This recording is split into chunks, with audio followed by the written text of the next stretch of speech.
Welcome to the Friends with Money podcast, brought to you by Money Magazine, creating financial freedom for Australians since 1999.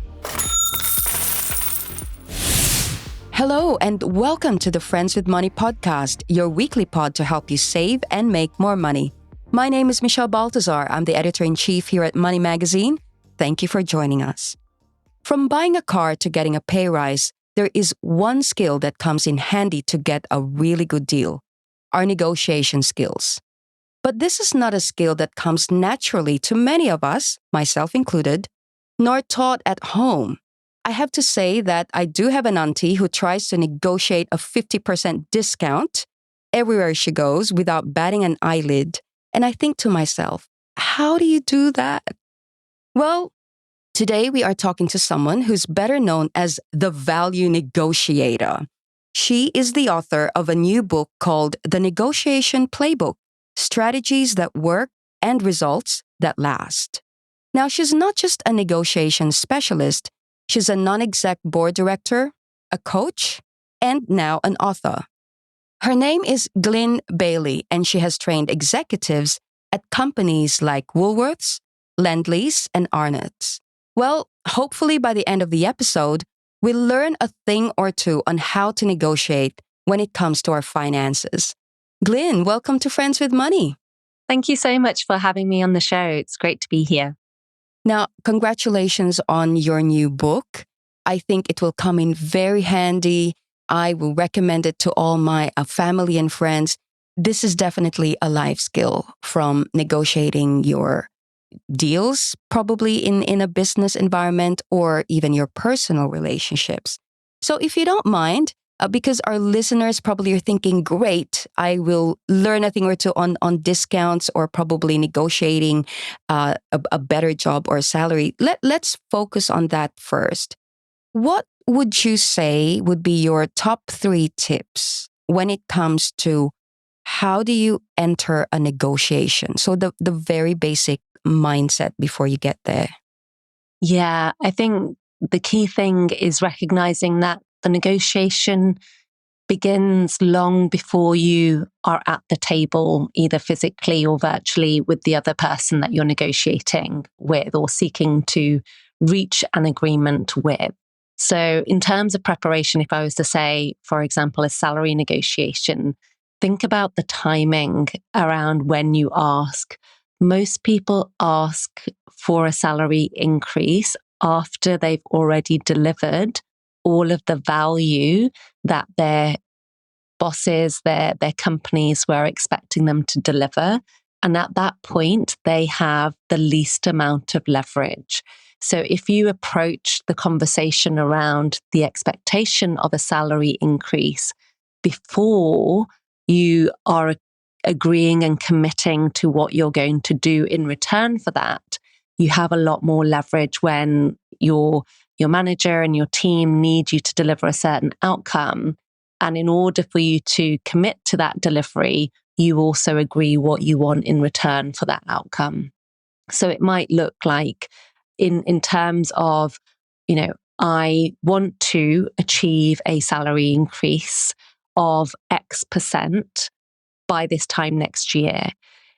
If I agree to deliver X, Y, and Z by this period of time, can we have a conversation in 6 months' time about what my salary increase could look like? At that point, your line manager's not likely to say no, because you're not asking them to give you the salary increase, but you are agreeing what you're committed to do in exchange for that salary increase return, which most people don't do. We often say, here's all the wonderful things I've delivered.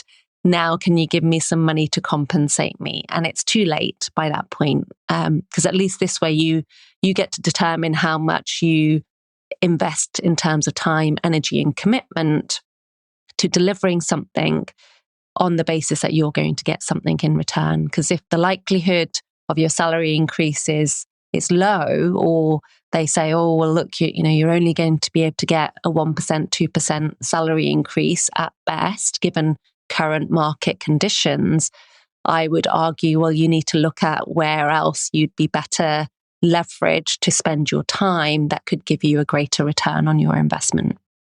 I think this is important for people to realize that there is a level of discomfort, as you rightly pointed out.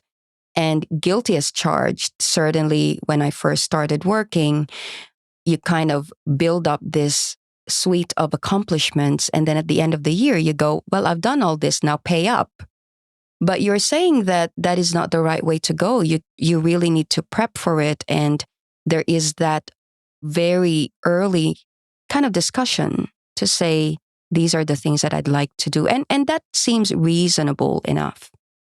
Now that you have prepped for it, let's say, so you've done 1, 2, 3, you're at the negotiation table and your boss or your manager says, oh, like you said, we don't have the money right now, or this is the company's struggling. How do you navigate your way through that kind of conversation? I think the key thing is if you get told that information in a meeting and it comes as a surprise to you, you haven't prepared effectively enough. Because what I know about negotiation is that there are very little surprises of information that could be accessed beforehand that is available. So if, for example, the company is struggling or the budget's tight, you would know that information long before you have that meeting.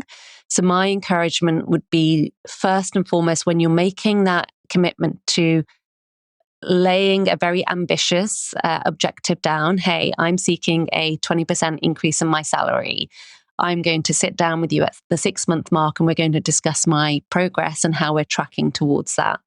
I'm also going to provide you monthly updates on how we're tracking so that we can have this continued dialogue about not only what I'm delivering, but what you can also be delivering for me in return. Such that if that conversation then happens, one, it's not a surprise to you. But if you do then find yourself in a situation where they say, well, there's not much we can do financially, what I want you to be asking is, well, what can be done? I know it might not be possible for you to give me a 10% or a 20% increase in salary. First and foremost, what salary increase is possible? And secondly, are there any other areas that you could have the opportunity to flex greater power over that allows you to do something for me in exchange for the value I'm bringing the business? That could look like you asking for compressed hours. So I've got friends that do this. They work the same amount of hours over 4 days, so still get paid a full-time salary, but then get every single Friday off. Now, that might be something you can negotiate as a lever, but you have to understand, one, what levers are meaningful and are valuable to you. So is that flexibility in location of where you work, the time of how you work, when or where you focus your time and your energy, what type of work you do, access to different training or resources. So there's a whole number of areas if you are planning more creatively about where the options are for getting a better return for the value you're delivering in exchange.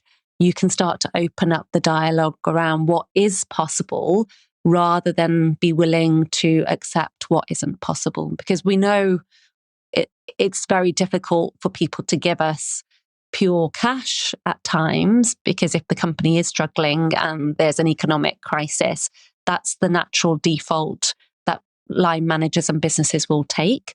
However, it shouldn't prevent you from saying, well, I understand that might be difficult, but what is less difficult for you to do? What is possible? And here's some suggestions around things that are important and meaningful to me. Now, when I walked into this episode, I thought we'd be able to cover at least 3 things by the end of this, whether it's the pay rise, the job, the promotion, mortgage, car loan. But even this whole aspect of just negotiating a pay rise is an episode in itself. Now, I know that you do coaching, that is your line of work around this, but this is something new that I've just learned today, the idea of you don't have to wait for that sale sign or look at what is discounted. You can go to them and say, hey, what's on offer? I think that's something that I'm going to use this year to look at, white goods or buying a computer at a normal, electronic store. You talked about the value that you bring to the negotiation. So whether it's you as a loyal customer or it's you as an employee that's been performing very well. But what role does understanding your own value play in the whole discussion? I think most people confuse intrinsic worth with extrinsic value.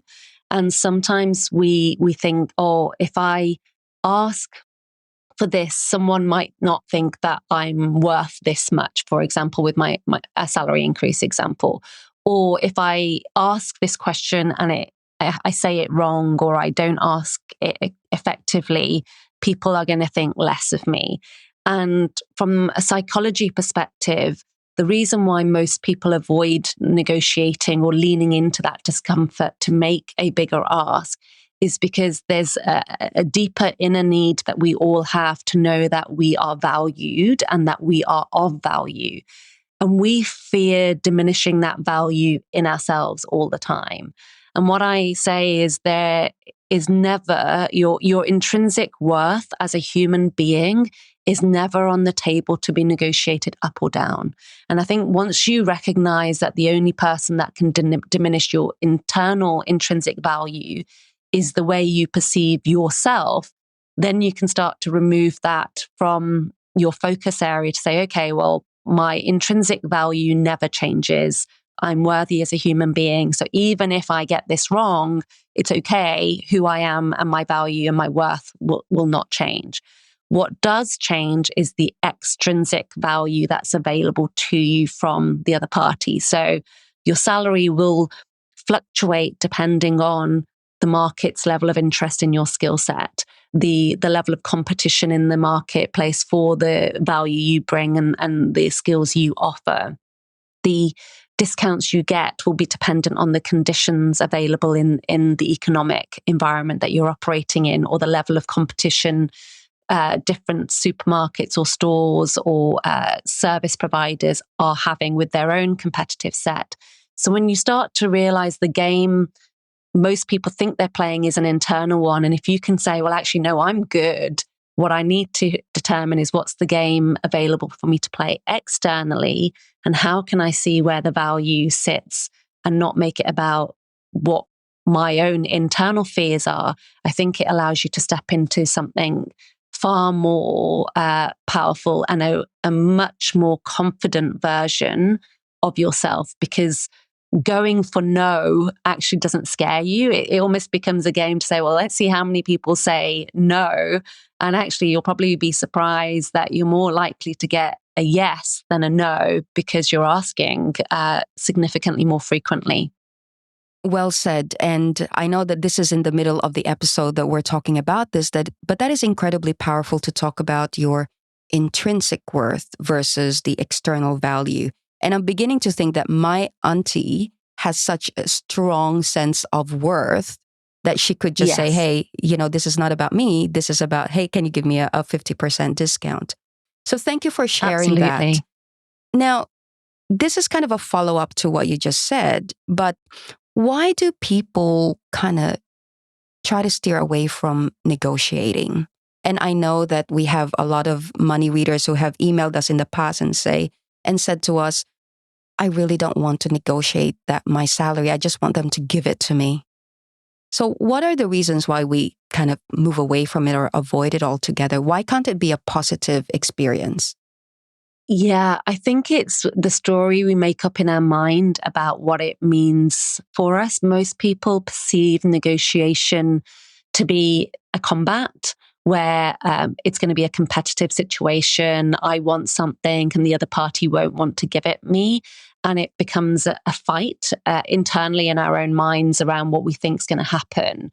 And what we're failing to see that is that negotiation is a conversation between two or more people where the objective is to reach an agreement. Now, if you can recognize that the conversation is happening because there's an opportunity to reach an agreement, your then objective and focus becomes, well, what's the agreement that they are willing to accept, which still gives me what I want. And it forces you to start to think about where value sits. So what I find more valuable might be a discounted interest rate on my mortgage, or it could be a higher salary, or it could be getting a discount on a car loan. But what does the other party value? Because if you can understand then what the other party values, you are better placed to then know how to exchange it. We get more of what we want when we learn how to give the other party what they want. And ideally, what they want costs us very little.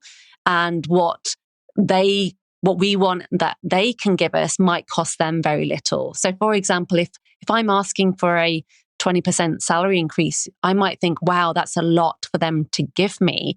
However, if I bring the business 10 times more profitability than the salary that I'm asking for, the exchange makes sense for both parties because that's a loss that the business wouldn't want to incur.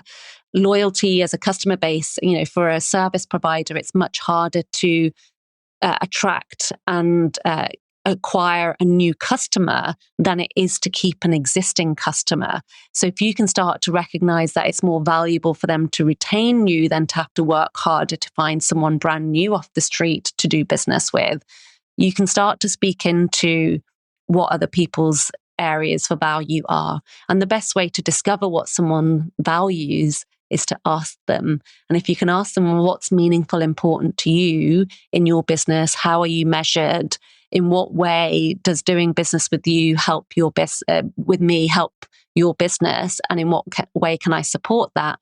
You can understand what you then have to exchange that could be as a mutually valuable exchange. And I think that's where you can have much more authentic negotiation conversations that are not fear-based, because you're not trying to extract money from people without actually giving the opportunity for value to be created in another way. Wow. I am literally taking notes as you give all these tips. And I think they're really important for us now, especially because we're negotiating everything. What are the top 3 mistakes that people make when they are trying to negotiate something, whether it is the car loan or the pay rise? I think there's so many mistakes. I think the first mistake is people don't recognize that every opportunity that you have to make an agreement is an opportunity to negotiate. So a lot of people think that the price is the price and that there is no opportunity to negotiate. And I would say challenge that perspective. Give yourself the chance to explore what might be possible. Ask that question. I know this doesn't look like it's discounted, but what other benefits can you offer me that I don't know about? And get the other party to work to tell you what's available. I think the second thing is the mistake being you think just because if something's available that someone's automatically going to offer it you. No, even with salary increases, there is typically more available, but your business is not going to automatically offer you that because you're really relying on them paying attention to you at a micro level. In large, complex organizations, even the best people may get missed because there's different focus areas that people have. So you have to be willing to be able to speak up for yourself and not assume just because something hasn't been given to you, it's not available. You just need to ask. That's number 2. And then number 3 is don't let your own discomfort hinder you from making the ask. And I think this is probably the biggest area, is that we often talk ourselves out of asking for what we want. So we negotiate with ourselves internally first and say, oh, they wouldn't accept it if I asked for that, so I'll ask for less. And we've already discounted what we actually wanted because we asked for less than what we would be willing to get past our discomfort for. So I would say give yourself the chance to say, well, what would make me feel really uncomfortable asking? And practice asking for what makes you uncomfortable rather than what makes you comfortable. Because if you ask with what makes you comfortable, you're leaving potential value on the table. Well said. I feel like you've saved the best for last there about leaning into the discomfort. And just to recap what you said earlier, that it means that if you do separate your intrinsic worth to the external value, then you will no longer be afraid of rejection per se, because it's not a rejection right. of who you are. So regardless of the outcome, you know that you will walk away from that discussion whole, if you like. If you didn't get that 50% 100%. discount on the bag, for example, she says, absolutely. Once again, you've been very generous with your time and your expertise. Thank you for chatting with us today. Thank you so much, Michelle. So lovely. Thank you very much. As always, you can send in any questions, comments, or even topics you'd love for us to cover. If you want to do a part 2 on negotiations, do email us on podcast@moneymag.com.au. And if you don't have your copy of Best of the Best, it is our special bumper issue on the best banking loans, best home loans, best managed funds, best value products and services. That's out. You can buy that online and at your newsstands in December all through January. That's it for this episode. I'm Michelle Baltazar. Bye for now. Thanks for listening to the Friends with Money podcast. For credible, independent, and easy to understand financial commentary, visit moneymag.com.au. Please remember that the views and opinions expressed in this podcast are general in nature, and further independent advice and research based on your personal circumstances should be sought before making an investment decision.